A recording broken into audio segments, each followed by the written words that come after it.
안녕하십니까, 이동환 TV입니다. 오늘은 공직을 이용하여 사익을 채우지 말라는 얘기를 하고자 합니다. 구독 꼭 눌러주시기 바랍니다.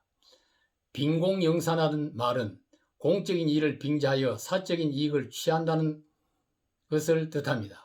이와 반대되는 말은 성공후사라는 말로 공적인 일을 먼저 하고 사적인 일은 뒤로 한다는 말입니다. 지극히 공평하여 조금도 사사로움이 없다는 뜻인 지공무사라는 사자성어도 있습니다. 업참마속이라는 말은 중국 삼국시대 유비의 전략가 제갈량이 그의 명을 어기고 가정전투에서 패한 아끼던 부하 마속을 눈물을 참고 목을 베었다는 뜻입니다. 사사로운 정에 흐르지 않고 대의를 위해 엄격하게 법에 따라 군율을 세운 사례입니다. 이 같은 성공후사는 역사 속의 모범적인 사례를 찾아볼 수가 있습니다. 우리나라 삼국시대 신라와 백제가 황산벌에서 최후의 격전을 벌일 때였습니다.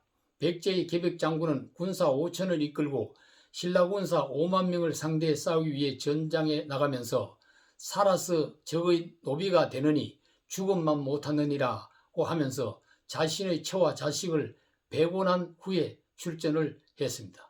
이는 지공무사와 헌신보국의 정신이었습니다.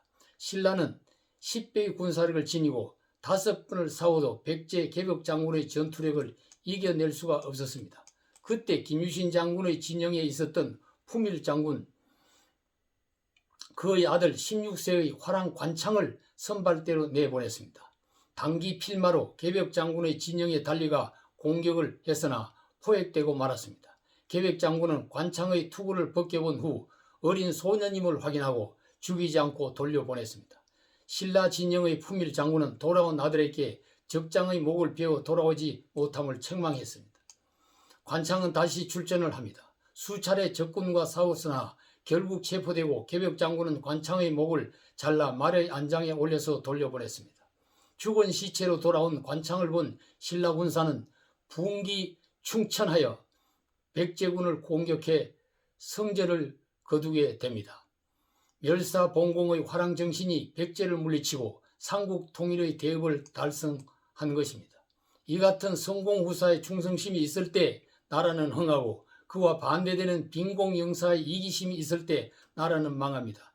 관직을 이용하여 사리사욕을 채우고 파벌을 만들어 분쟁을 일삼다가 외적의 침략을 막아내지 못하고 전란을 겪은 일이 많았습니다.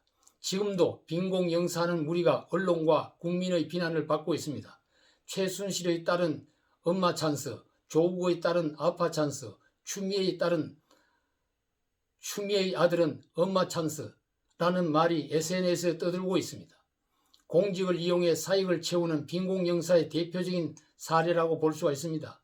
문재인 대통령은 지난 11월 30일 청와대 수석 보좌관 회의에서 소속 부처나 집단의 이익이 아니라 공동체의 이익을 받드는 성공후사의 자세로 위기를 넘어 격번의 시대를 개척해 나가야 한다며 공직자 기강 확립을 강조하는 발언을 했습니다.